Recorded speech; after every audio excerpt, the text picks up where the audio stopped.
से हमने उसको हटाया।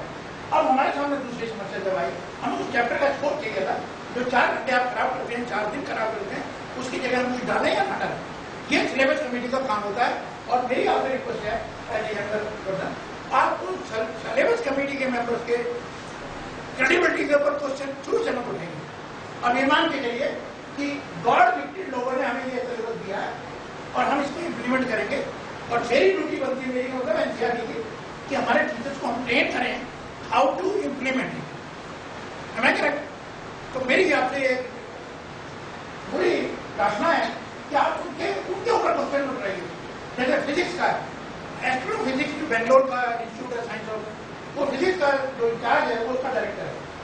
अब वो जब कहता है, वो कहता है कि मैं आज 10वीं की किताब में डाल रहा हूँ, वो मेरा बच्चा 15 साल के बाद, 5-10 साल के बाद जब एमएससी निकल के निकलेगा, उसको वो फिजिक्स चाहिए जो 15 साल के बाद डेवलप होगी। अगर मैं आपके टीचरों को ध्यान में रखते हुए वही किताब लिख दूंगा, तो वो आने वाले टाइम के लिए बच्चे कब तैयार होंगे? तो आपसे मेरी अनुरोध यही है कि सिलेबस पर आप क्वेश्चन करें, आप अपनी ऑब्जर्वेशन हमें शेयर कर सकते हैं, और हमारी ड्यूटी है अगर हमें आंसर पता है तो हम तुरंत आपको बताएं कि उसके रीजन ये थे, क्योंकि हम सारे दिन वही काम करते हैं।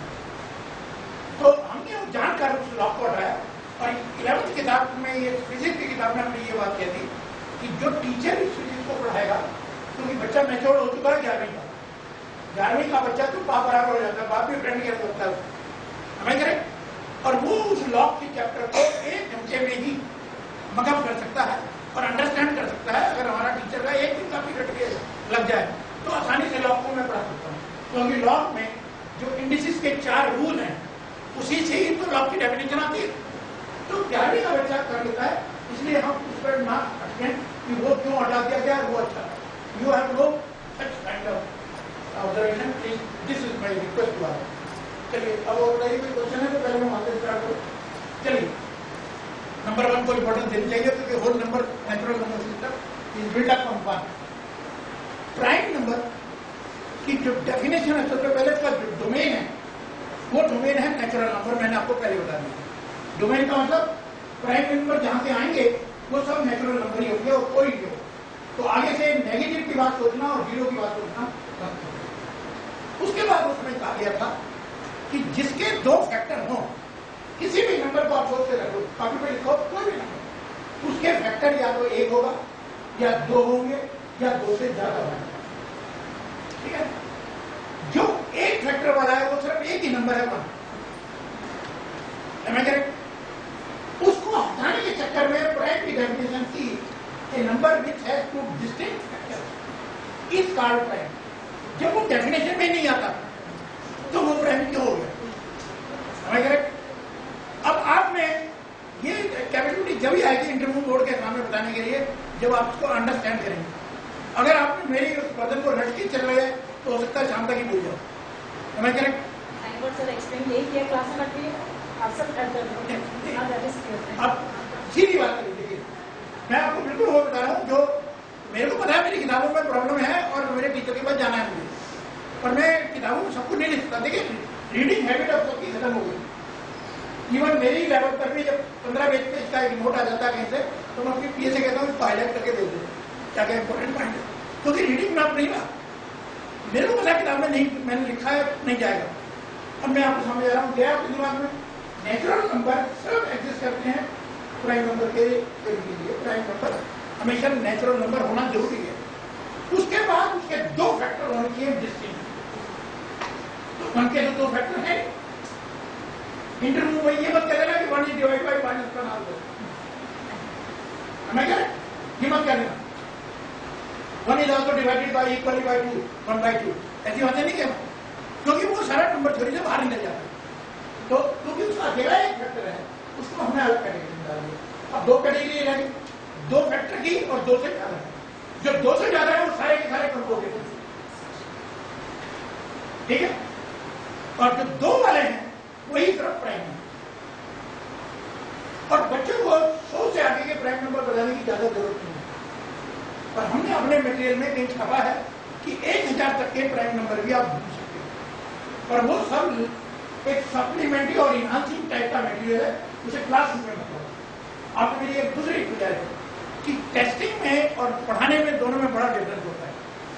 टेस्टिंग पूरी चीज बच्चों के करिए जो मिनिमम हो for further learning. Arbitrary question उठाकर 10 सवाल बना देना, प्रिंसिपल को थमा देना कि ये मेरा टेस्ट पेपर है, ये बहुत गलत। मैंने कई स्कूलों में ये काम करवाया है कि टीचर ने पेपर दिया, हाफ ईयरली का, प्रिंसिपल के कमरे में पहुंच गया। जब मैं टीचर से बात करी ये सवाल तुमने क्यों रखा, सर ये आपकी किताब में तो था। अरे किताब में ढूंढने के लिए थोड़ा तुमने काम दिया था। अगर मैं इस सवाल को ना दूं तो फर्दर लर्निंग कौन सी इससे अफेक्टेड होती है, ये क्वेश्चन जरूर हमें पूछना है। कुछ चीजें होती हैं हम लर्निंग में जरूर प्रोवाइड करते हैं जिससे कंटिन्यूटी बढ़ी रहे, थोड़ा सा इन्हांसमेंट हो बच्चे का, पर वो all things are not suppose to be used in the evaluation. Evaluation में वही चीज यूज करिए जिसको आप समझते हो कि ये मिनिमम चाहिए आगे के लिए। मैं करेक्ट? तो बच्चे को अगर प्राइमरी में, अभी मैं छोटा सा हिंट देता हूं, जितने ही प्राइम नंबर होते हैं वो 6 के मल्टीपल के बाजू में होते हैं। जितने प्राइम नंबर होते हैं 2 3 को छोड़कर वो सारे के सारे 6 के बाजू में होते हैं। बाजू का मतलब प्रीसीडिंग। और तो ये सब ड्रामे आप उनको इंकरेजमेंट के लिए, इंटरचेंज के लिए बताइए, पर ऐसा ना हो यही शॉर्टकट से बताना शुरू कर दें आप। हमें करेक्ट? तो शॉर्टकट का यूज करना और सब्जेक्ट को पढ़ाना दोनों में डिफरेंस है।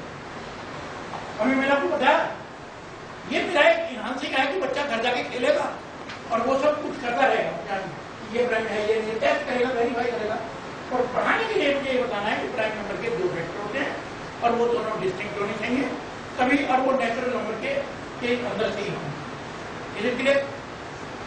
दूसरा जैसे 0.9 का जो रेकरिंग होता है उसका हम जिस दिन मेरी आवाज खत्म हो जाएगी मैं रेशनल नंबर में उसको हम ये करना चाहते हैं, ट्रांसफर करना चाहते हैं तो वो 1 आता है, लेकिन 0.99999 की प्रॉपर्टी हम कैसे अभी बताओ। आपने कोई पूछा था एक आपके हाथ में क्या पूछा था?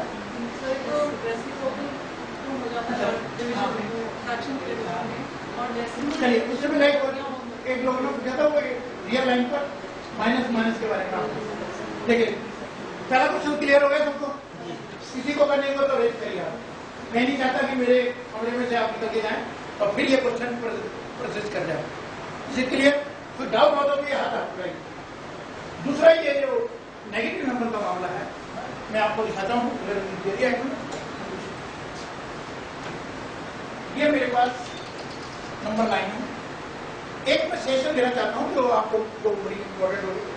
बच्चे से जब भी प्राइमरी के बच्चे से मैथमेटिक्स में कोई भी काम कराएं तो स्क्वायर कॉपी पे कराएं up to class 5। White page की कॉपी और लाइन वाली कॉपी पे काम मत करें, क्योंकि स्क्वायर कॉपी का बहुत बड़ा रोल है बच्चे को एग्जैक्ट रखने में।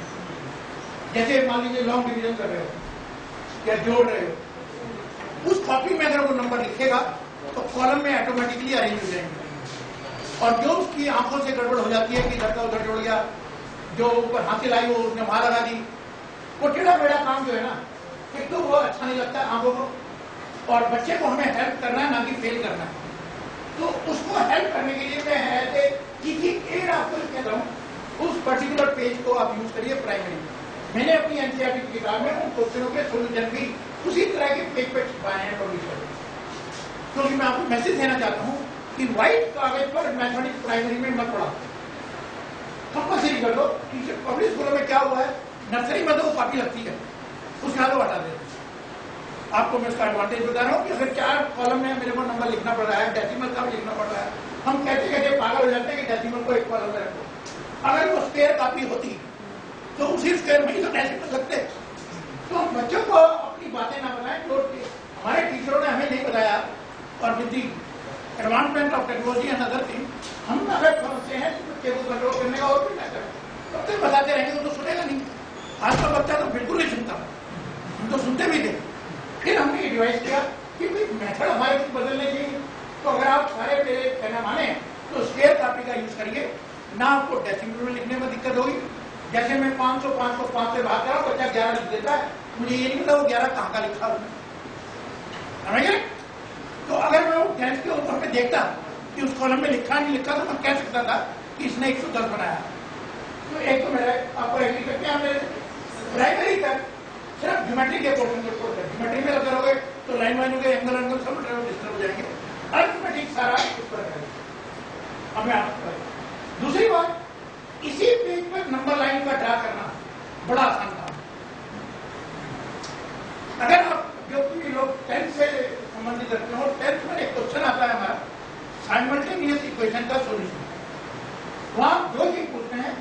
अलजेब्राइक सॉल्यूशन और ग्राफिकल।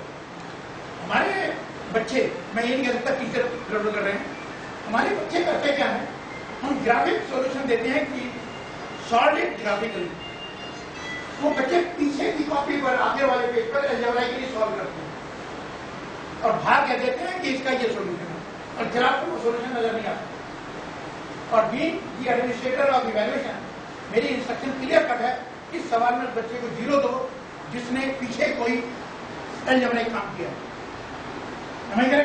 क्योंकि वो हमारे क्वेश्चन का जवाब नहीं दे रहा, वो मैनिपुलेटर है। सॉल्यूशन कहा था ग्राफिक बनाने के लिए, बच्चे ने अलजेब्राइक मां कर लिया, हमें धोखा देने के लिए छोटा मोटा ग्राफ यहाँ ड्रा कर दिया, ग्राफ में वो सॉल्यूशन नजर नहीं आता, समझ गए? मैं दुश्मन नहीं हूँ बच्चों का, पर मैं सिस्टम के ऊपर प्रॉब्लम हूँ कि मेरे टीचर ने सवाल पूछा था वो तो नहीं आंसर हुआ। तो अब उसमें क्या दिक्कत है कि अगर मैंने इक्वेशन हमारे पेपर सेंटर में ऐसे दे दी है कि x की वैल्यू 1/2 आ गई और y की वैल्यू 3/4 आ गई, तो ग्राफ में कहां से नजर आएगी? 1/2 3/4 आएगी? कभी नहीं आएगी। इसलिए हमारे पेपर सेंटर में इंस्ट्रक्शन जाती रहता कि आपके सॉल्यूशन जो होगा इंटीग्रल नंबर, समझ रहे? ये हमने ओवर द ईयर सीखा, एक दो बार ऐसा हुआ हमारे सॉल्यूशन में आ गया, और फिर हम जब भाजन दे रहे हैं तो हमारा टीचर ये बता रहा है कि सर बताइए आप जरा 3/4 कैसे पलट करो। इस साल के पेपर में 3/4 आया था, हमारी आंखें खुली कि हमें पेपर सेंटर को इंस्ट्रक्शन देनी चाहिए कि आपके सॉल्यूशन सारे इंटीग्रल हो जिससे कि आप पढ़ा जाए। अब उसके लिए हम आपको कि शुरू से नंबर लाइन आप उसी पेपर पर चला कराइए, और जो कॉर्नर स्केयर का कॉर्नर है उस पर वो नंबर लगाइए। उसमें क्या है, अभी मैं आपको बुलाऊं तो हो सकता है आप में कमी ना हो, पर आप फटाफट में ऐसे डाल जाएंगे, ये कोई नंबर लाइन नहीं। नंबर लाइन में डिस्टेंस जो नापा जाता है वो यूनिट डिस्टेंस को लेकर रिपीट किया जाता है। मेजरमेंट हमेशा बेसिक यूनिट को जितने टाइम आप रिपीट करते हो वो उतने टाइम हो जाता है। तो यूनिट का ध्यान ही रखा गया नंबर लाइन को। उसके कॉपी में यह आराम है कि आप यूनिट का ध्यान रख सकते हो, और वो यूनिट एब्सोल्यूट यूनिट नहीं होता कि मैं एक को जब ही लिखूं जब एक स्क्वायर आए। मैं हो सकता है कि यहाँ 0 लिखकर 8वें स्क्वायर के बाद 1 लिखूं और उसके अगले 8वें के बाद 2 लिखूं, ये भी मेरी नंबर लाइन है। तो एक तो बच्चे को जो शुरू में स्केलिंग की बात आती है कि हमें स्केल डिसाइड करना आना चाहिए। अगर मुझे नंबर लाइन पर 1/4 प्लॉट करना है तो पहले ही मैं 1 को 4वें स्क्वायर पर ले आ दूंगा, नहीं बात समझ आई? अब मैं क्या करता हूँ कि मैं पढ़ा तो सब कुछ वही रहा हूँ, और मेरा 0 1 नहीं है, 1 तो 1/8 कहां से निकालेगा? 1/7 कहां से निकालेगा बताओ? तुम में से कोई नहीं निकाल पाएगा। मैं क्या करूंगा 1/7 के लिए कि मैं बच्चे से कहूंगा 0 और 7वें स्क्वायर के बाद 1 लिखो। तो जो पहला स्क्वायर है वो 7वां हिस्सा, समझिए? तो आप इतनी तरह की चेंजेस भी अगर ले आए तो मेरे बच्चे को कभी दिक्कत नहीं, क्योंकि यूनिट डिस्टेंस फिक्स नहीं है। 1 सेंटीमीटर का भी यूनिट है, 1 मिलीमीटर का भी है, 1 किलोमीटर का भी यूनिट है, समझ रहे? मैं अपनी स्केल में आधा किलोमीटर को भी यूनिट मान सकता हूँ, समझ रहे?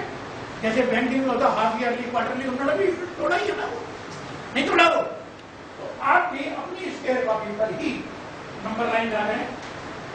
अच्छा, दूसरी बात, जब मैंने नंबर लाइन उठाई तो मैंने ये लिख दी पूरे स्केल, और मैंने जो लिखे गलत जान के लिखे तो पर आपको स्केल के आगे लिखना, और कोशिश करिए कि बच्चा उस स्केल की लाइन पर ही 1 को लिखे। ऐसा ना हो कि वो स्केल के बीच में लिख दे, फिर वही बात गड़बड़ होगी। थोड़ी सी अगर हम मेहनत करें उस वक्त ऑब्जर्व कर रहे हैं कि सारे बच्चे इस तरह की गलतियां तो नहीं कर रहे, तो उस 5 मिनट की इंटरवेंशन हमारे लिए हमेशा के लिए फायदेमंद होगी। उसी वक्त आप नंबर लाइन में 2 के बाद 1 लिखवाइए, 3 के बाद 1 लिखवाइए। ज्यादा आपकी जरूरत पड़ जाए, मान लीजिए आपको फ्रैक्शन 3/8 निकालनी है, और जब मेरे को 3/8 दिखाना तो कितने में डिवाइड करूंगा 1 को? 8 स्क्वायर के बाद में भागा। तो आप डिनोमिनेटर को ध्यान में रखते हुए उसका 1 चूज करेंगे, इधर के फिर वो आसानी से 3/8 5/8। वरना मैं देखता हूँ कि बच्चे वो करते रहते हैं और वो निशान लगाते रहते हैं। इवन प्राइवेट पब्लिशर की किताब में प्रिंटर ऐसी लाइन छापता है कि 3/16 नजर ही नहीं आता, क्योंकि उसके ऑथर को ये बताया ही नहीं गया कि तुझे 1 को बड़ा कर देना चाहिए था, और वो नहीं कर रहा, लगा तो इतना ही हो जाएगा, तो ज्यादा का फुटे का 1 ले लेगा, अपना 1 नहीं लेता, फिर जिससे 3/16 दिखाई दे जाए। मेरी बात की है, कोई डाउट नहीं है। अब आप ये नंबर लाइन